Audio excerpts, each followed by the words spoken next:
الحمد لله رب العالمين والعاقبة للمتقين ولا عدوان إلا على الظالمين والصلاة والسلام على رسوله الكريم اما بعد۔ اللہ تبارک و تعالیٰ پر حمد و ثنا اور اس کے نبی کریم صلی اللہ علیہ وسلم پر بے شمار بے حد بے عدد درود و سلام کے بعد، محترم ناظرین، شرح احادیث احکام کے اس سلسلہ وار پروگرام میں ہم آپ کی خدمت میں حاضر ہیں۔ السلام علیکم ورحمۃ اللہ وبرکاتہ۔ ناظرین کرام، آج کی اس ملاقات، اس نشست میں ہمارا موضوع خصال فطرت۔ خصال فطرت مطلب وہ امور، وہ باتیں جو کہ انسانی فطرت میں پائی جاتی ہیں۔ اللہ تبارک و تعالی نے اسی فطرت پر انسان کو پیدا کیا ہے۔ خصال فطرت، یہ خصال فطرت کی کیا گنتی اور کیا تعداد ہے، اس سلسلے میں مختلف احادیث رسول اللہ صلی اللہ علیہ وسلم سے مروی ہیں، جس میں سے ایک حدیث آپ حضرات کے سامنے پڑھی جائے گی، اور اسی حدیث کی روشنی میں انشاءاللہ چند خصال فطرت کی وضاحت اور تشریح ہوگی۔ عن ابی ہریرہ رضی اللہ عنہ قال سمعت النبی صلی اللہ علیہ وسلم یقول الفطرۃ خمس الختان والاستحداد وقص الشارب وتقلیم الاظفار ونتف الآباط۔ یہ رسول اللہ صلی اللہ علیہ وسلم کی حدیث، اور اس حدیث کو امام بخاری نے اپنی صحیح اور اسی طرح امام مسلم نے بھی اپنی صحیح میں روایت کی ہے۔ حدیث کے راوی حضرت ابو ہریرہ رضی اللہ عنہ ہیں، فرماتے ہیں کہ میں نے نبی پاک صلی اللہ علیہ وسلم کو ارشاد فرماتے ہوئے سنا، الفطرۃ خمس، فطرتی عمل 5 ہیں۔ الختان، ختنہ کروانا، والاستحداد، زیر ناف جو بال ہیں ان کو استرے سے یا ریزر سے نکالنا، وقص الشارب، مونچھیں کترنا، وتقلیم الاظفار، ناخون کاٹنا، ونتف الآباط، بغل کے بالوں کو نوچنا۔ یہ 5 امور جن کے بارے میں آپ صلی اللہ علیہ وسلم نے کہا الفطرۃ خمس، فطرتی عمل 5 ہیں۔ مطلب یہ کہ یہ 5 ایسے اعمال ہیں کہ انسانی فطرت کا حصہ اللہ تبارک و تعالی نے مقرر کیا ہے کہ ہر انسان کے اندر یہ 5 اعمال اور یہ 5 خوبیاں، خصلتیں کیا ہے، پائی جانا چاہیے، کیونکہ اس کا تعلق انسان کی بدن کی صفائی ستھرائی سے ہے، انسان کی بدن کی صفائی ستھرائی نظافت سے، اور ہر ایسا انسان جو فطرت سلیمہ پر ہے وہ نظافت کو، صفائی ستھرائی کو، طہارت کو، پاکیزگی کو کیا ہے، پسند کرتا ہے۔ یہ 5 فطرتی عمل، پہلا عمل جس کے بارے میں آپ صلی اللہ علیہ وسلم بتایا وہ ہے الختان، ختنہ کروانا۔ ختنہ کروانا یہ فطرتی عمل ہے، جیسے کہ آپ صلی اللہ علیہ وسلم نے بتایا۔ اور اگر دیکھا جائے ختنے کا حکم رسول اللہ صلی اللہ علیہ وسلم نے اس کے لیے کوئی وقت متعین نہیں کیا کہ ہاں اس وقت سے پہلے یا اتنے وقت سے پہلے ختنہ ہو جانا چاہیے۔ اس میں کیا ہے، وسعت اور کشادگی ہے۔ یہ ضروری نہیں کہ بچے کے پیدائشی پر کیا ہے ختنہ ہو، اور یہ بھی ضروری نہیں کہ عقیقے، سے فارغ ہونے کے بعد مہینے بھر بعد یا سال بھر بعد جو ہے ختنہ ہو، بلکہ اس میں کیا ہے کشادگی اور وسعت پائی جاتی ہے اس معاملے کو لے کر، جیسے آسانی ہو اور جب مناسب ہو اس وقت کیا ہے ختنہ کر دیا جائے۔ موسم کا بھی اس میں اعتبار ہوتا ہے، اور اسی طرح نومولود کی صحت کا بھی اس میں کیا ہے خیال رکھنا پڑتا ہے۔ ہو سکتا ہے کہ جلدی ختنہ کرنے میں بچی کی صحت ساتھ نہ دے، کوئی مرض کوئی بیماری میں ہو مبتلا وہ، اور اسی طرح ماں باپ کی جو ہے مصلحت کا بھی اس میں کیا ہے اعتبار ہوتا ہے، کیونکہ ختنے سے فارغ ہونے کے بعد اس بچے کو سنبھالنے کا مسئلہ ہوتا ہے، بچہ تکلیف میں درد میں رہتا ہے کچھ دن، تو کئی باتیں ہیں، ان باتوں کو مد نظر رکھتے ہوئے مصلحت کو دیکھتے ہوئے جب مناسب سمجھ میں آئے پہلی فرصت میں ختنہ ہو جانا چاہیے۔ ہاں، بہت زیادہ تاخیر کرنا یہ غیر مناسب ہوگا، اور جتنا جلد ہو جائے یہ اتنا ہی زیادہ کیا ہے بہتر اور کیا ہے مناسب ہوگا بچے کے حق میں۔ تو یہ ختنے کا رسول اللہ صلی اللہ علیہ وسلم نے اس کے بارے میں بتایا کہ خمس من الفطرہ، 5 خصلتیں فطرت میں سے ہیں، جن میں سے پہلا الختان ختنہ ہے۔ دوسرا آپ صلی اللہ علیہ وسلم بتائیے الاستحداد، ناف کے بال کو استرے سے ریزر سے ختم کرنا یا ریزر استعمال کرنا ناف کے بال میں۔ لفظ ہے استحداد، استحداد حدید سے، استحداد حدید سے، اور حدید کہتے ہیں لوہے کو، اور لوہے سے مراد ادھر استحداد سے مراد استرا ہے، یا جسے ریزر بھی کہہ سکتے ہیں، اس کا استعمال کرنا ناف کے بالوں میں، اور استعمال سے مراد کہ ریزر کے ذریعے ناف کے بالوں کو کیا ہے نکالنا، اس کا بھی حکم رسول اللہ صلی اللہ علیہ وسلم نے دیا۔ اور جانتے ہیں کہ اگر زیر ناف بال کو نہ نکالا جائے تو گندگی اور میل وغیرہ کیا ہے اکٹھا ہو جاتی ہیں۔ یقیناً کیا ہے بہت ہی اہم ہے کہ زیر ناف بال کو کیا ہے برابر کیا ہے نکالا جائے۔ تیسری بات آپ صلی اللہ علیہ وسلم نے جس کے بارے میں بتایا ہمیں جو فطرتی عمل ہے، اور وہ یہ آپ نے فرمایا قص الشارب، مونچھیں کترنا، مونچھ کترنا،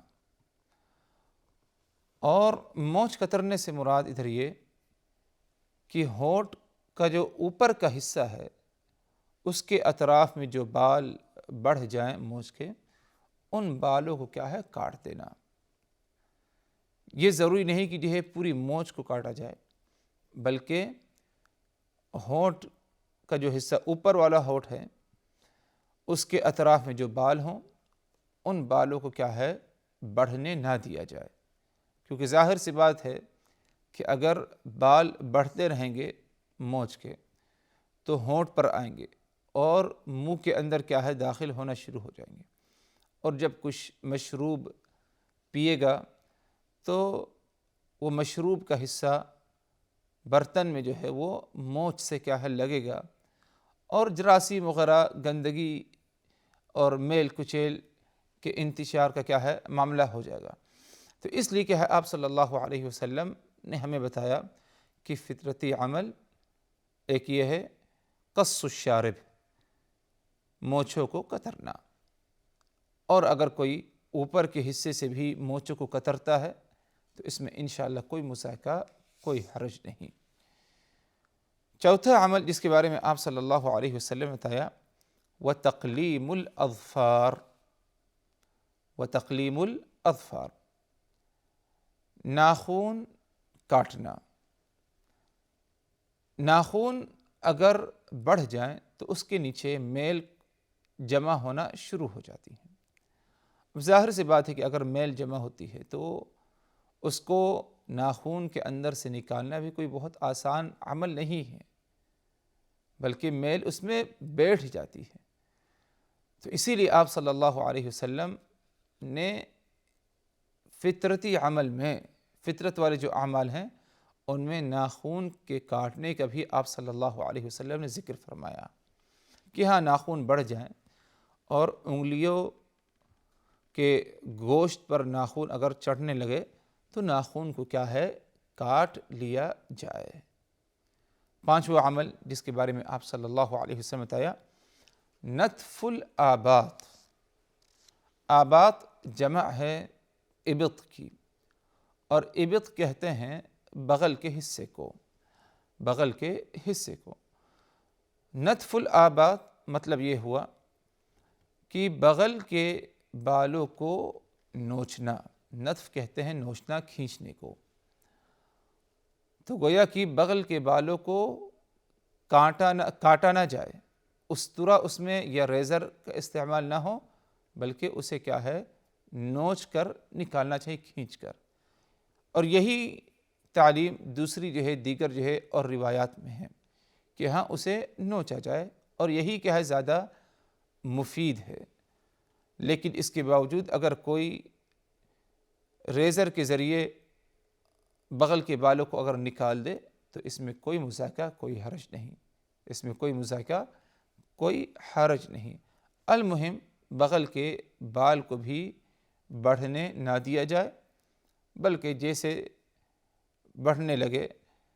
اور میل کچیل جمع ہونے کا خدشہ ہو اس میں، تو بغل کے بالوں کو کیا ہے، نکال دینا چاہیے ریزر کے ذریعے، یا اگر نوچ سکتا ہے تو نوچ دے۔ یہ 5 امور ہیں جن کے بارے میں آپ صلی اللہ علیہ وسلم بتایا، خمس من الفطرہ، یا الفطرۃ خمس، فطرتی عمل 5 ہیں۔ لیکن اس کا مطلب یہ نہیں کہ صرف یہی 5 اعمال خصال فطرت ہیں، بلکہ صحیح مسلم کی ایک دوسری روایت ہے جس میں آپ صلی اللہ علیہ وسلم نے خصال فطرت کا جو ذکر کیا وہ 10 خصال فطرت ہیں، لیکن اس حدیث میں جو کہ صحیح بخاری صحیح مسلم کی ہے، آپ نے 5 کا ذکر کیا، اور یہ 5 اہم خصال فطرت ہے۔ اور اگر غور کیا جائے حضرات، ختنہ، ناف کے بالوں کو نکالنا، مونچھ کترنا، ناخون کاٹنا، بغل کے بالوں کو نوچنا،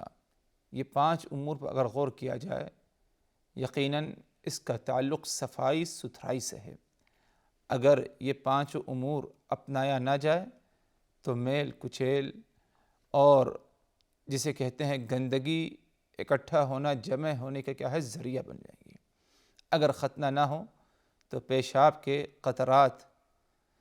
جو اکٹھا ہوں گے اس سے کیا ہے، مختلف قسم کی بیماریاں وغیرہ کیا ہے پیدا ہو سکتی ہیں، اور اسی طرح دیگر جو دوسرے امور جن کے بارے میں آپ صلی اللہ علیہ وسلم بتایا۔ تو بہت ہی ضروری ہے کہ ہر انسان، اور بالخصوص جو اللہ اس کے رسول پر ایمان رکھتا ہے، ان 5 خصال فطرت کو ضرور اپنائیں۔ اور اہل علم نے اس مسئلے کو چھیڑا اور اس مسئلے کے بارے میں بتایا کہ اس کا وقت کیا ہے، یعنی خاص طور پر ناخون ہے کاٹنا، مونچھ ہے، اور اسی طرح بغل اور ناف کے بالوں کو نکالنے کا مسئلہ ہے، کیا اس کی کوئی وقت محدد ہے کہ ہاں اتنے وقت میں کر لینا چاہیے اسے؟ اس سلسلے میں رسول اللہ صلی اللہ علیہ وسلم سے ایک حدیث مروی ہے جو کہ خادم رسول حضرت انس ابن مالک رضی اللہ عنہ بتاتے ہیں کہ آپ صلی اللہ علیہ وسلم نے 40 دن سے زیادہ ان کو چھوڑے رہنے سے ہمیں کیا ہے، منع کیا ہے۔ یعنی ناف کا بال ہے، بغل کے بال، ناخون، مونچھ وغیرہ ہیں، مونچھ ہے، ان کو 40 دن سے زیادہ نہ چھوڑ دے، بلکہ 40 دن سے پہلے ہی کیا ہے، ان کو کیا ہے، کاٹ لینا چاہیے۔ یہ ایک وقت آپ صلی اللہ علیہ وسلم نے بتایا، لیکن اس کے باوجود اگر 40 دن سے پہلے بھی اتنا زیادہ اگر بال، ناخون وغیرہ بڑھ جاتا ہے کہ جس سے یہ محسوس ہونے لگا کہ ہاں کچھ بدبو پیدا ہو رہی ہے، یا کچھ جراثیم اور جو ہے میل اکٹھا ہو رہی ہیں تو فوری طور پر کیا ہے ان کو کیا ہے کاٹ لینا چاہیے اور میل کچیل کو کیا ہے ختم کر دینا چاہیے۔ یہ ایک عام حکم آپ سمجھتے ہیں کہ 40 دن، ورنہ اگر دیکھا جائے تو اس سے پہلے بھی کیا ہے بس اوقات میل کچیل اور جسے کہتے ہیں گندگی وغیرہ کیا اکٹھا ہونے لگتی ہیں، تو اس بات کا ہمیشہ اعتبار کیا جائے، کوشش ہو کہ جب بھی یہ بات محسوس ہو کہ ہاں اب ناخن بڑھ چکے ہیں، بغل اور ناف کے بال بڑھ چکے ہیں، گندگی اکٹھا ہونے کے خدشہ ہے جمع ہونے کا، تو فوری طور پر کیا ہے اسے کیا ہے کاٹ لینا چاہیے اور انہیں کیا ہے ختم کر دینا چاہیے، جو طریقے آپ صلی اللہ علیہ وسلم نے کیا ہے بتائے ہیں۔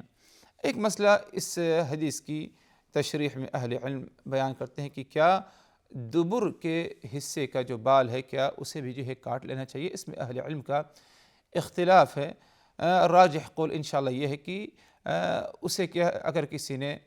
کاٹ لیا تو اس میں کوئی مساقہ کوئی حرج نہیں، کیونکہ اگرچہ رسول اللہ صلی اللہ علیہ وسلم نے اس بات کی تنصیص نہیں کی کسی روایت میں، لیکن اگر غور کیا جائے تو گندگی اکٹھا ہونے وغیرہ اور میل جمع ہونے کا خدشہ دبر کے اطراف کے جو ہے بالوں میں بھی کیا ہے پایا جاتا ہے، تو صفائی ستھرائی کو مد نظر رکھتے ہوئے اس حصے کے بال کو بھی جو ہے کاٹ لینا چاہیے اگر یہ خدشہ ہو کہ ادھر بھی کیا ہے کچھ گندگی کیا ہے جمع ہونے لگی ہے۔ تو یہ 5 امور ہیں جن کے بارے میں آپ صلی اللہ علیہ وسلم بتایا کہ الفطرۃ خمس، فطرتی عمل 5 ہیں، یعنی خصال فطرت 5 ہیں۔ نمبر 1 آپ نے بتایا کہ ختنہ کروانا، نمبر 2 آپ نے بتایا استرے کا استعمال کرنا، ریزر کا ناف کا بال نکالنے کے لیے، اور نمبر 3 قص الشارب مونچھیں کترنا، نمبر 4 تقلیم الاظفار ناخون کاٹنا، نمبر 5 آپ نے بتایا نتف الآباط بغل کے بالوں کو نوچنا، یعنی بغل کے بالوں کو نکالنا۔ یہ 5 امور آپ نے بتایا الفطرۃ خمس فطرتی عمل ہیں۔ اللہ تبارک و تعالی ہم سبھوں کو ہر قسم کی صفائی ستھرائی پاکیزگی اختیار کرنے کی ہمیں کیا ہے توفیق دے۔ وآخر دعوانا ان الحمد للہ رب العالمین، والسلام علیکم ورحمۃ اللہ وبرکاتہ۔